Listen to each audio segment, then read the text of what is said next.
as he returns to his former pastorate in Auburn, Maine, to conduct the guest eulogy for Dorothy Cole, one of his former parishioners. Dorothy died recently, and her daughter Marcia, Marcia's husband Clayton, and their son Christopher are all in the front pew. They have asked us, all of us at Toastmasters, to attend the service as well. Because of the dignity of the service, there'll be no applauding as the speaker comes to the lectern. I would now like to ask Reverend Hathorne to assume the pulpit and give the eulogy. Thank you, Reverend Griswold.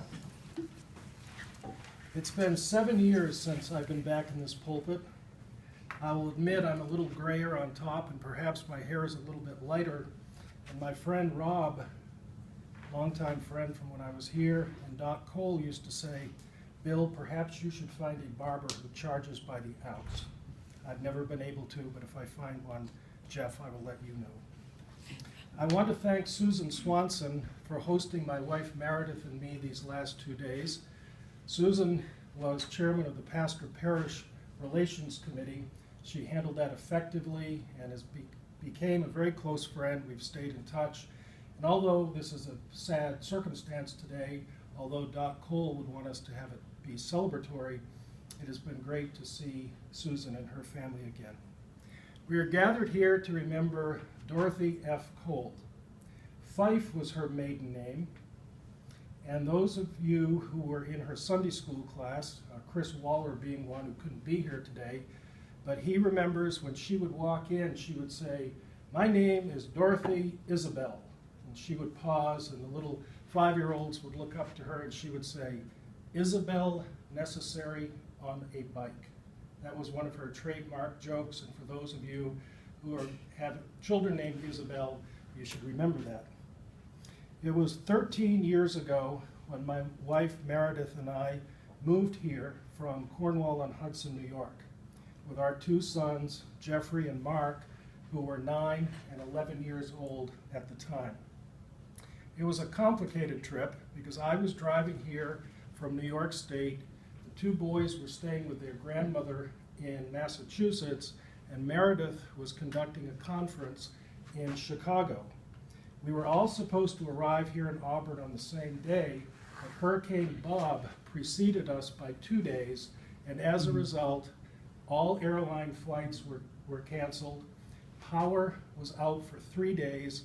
Our moving van, which had all of our contents and most of our clothes, arrived 5 days later. When we did arrive, we went to the parsonage because I had seen it once, Meredith had never seen it, and our boys had never seen it. And they were less than pleased. Because of Hurricane Bob, a huge tree had landed across the driveway, and I had to hurriedly engage a tree surgeon to remove that. The boys did not like the house at all because they had to share a bedroom.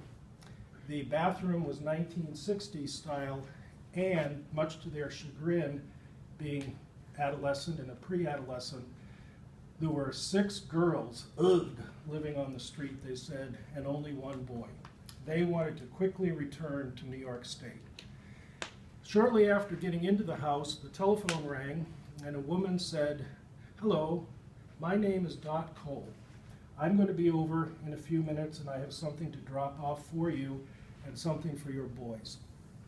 A few minutes later, a very dynamic woman walked in with a cheese puff, which is layers, strata of bread, cheese, shrimp, milk mixture, which has been in the refrigerator overnight and then baked. It was, without question, one of the most delicious meals we've ever had, accompanied by salad and her famous dessert, which I'll tell you about in a moment. She asked how things were going, and I told her of our dilemma as a result of Hurricane Bob. And she said, "Do your boys have any plans for tomorrow?" And I said, "No, they're new here and they're having trouble making friends." She said, "Tell them I will be over at 10 o'clock in the morning, and I'm going to take them to Funtown, which is an amusement park about 45 minutes from here in Saco, Maine.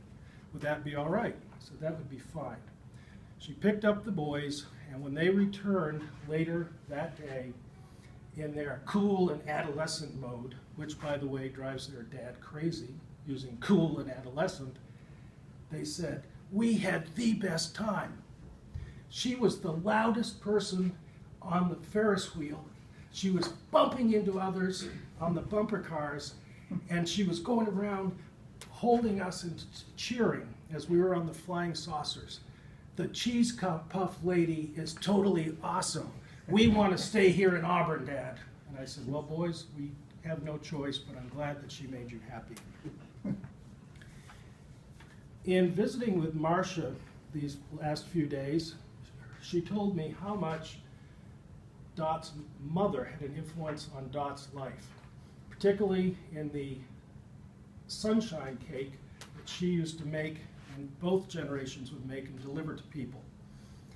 I love to cook and bake, as you know. One day I asked Dot if she would give me a lesson in making the cake. It's one that you make a mixture of whipped eggs, whipped whites, yolks, bake in an angel food cake tin, and then she said there's a trade secret to it. You invert the pan and put it on top of a large glass ketchup bottle, and she poked me and said, or another long-necked bottle, if you get my drift. And I said, oh yes, Dorothy, I do. Anyway, we made the cake, it was spectacular, and it has become a family tradition. Marcia, I am so glad that you and Clayton and Christopher could be with your mother during her last few days. I know it meant a great deal to her, and I also know that she would not want to have to linger in pain. Dot served on a multitude of committees with me over the years, both not only in this church and in the Interfaith Council, which represented synagogues, Catholic parishes, and others. Dot Cole was one of a kind, and I know that you all will miss her, as will her family. Please accept the church's sincere sympathy, Marcia, and know that your mother's indelible mark will last at this church for generations to come. However you knew her, she was a very special lady. For my family and me, the shrimp puff lady will never be forgotten. Her cake and the shrimp puff will be redolent to us forever. Dorothy Isabel, carry on, carry on. Peace and shalom, carry on.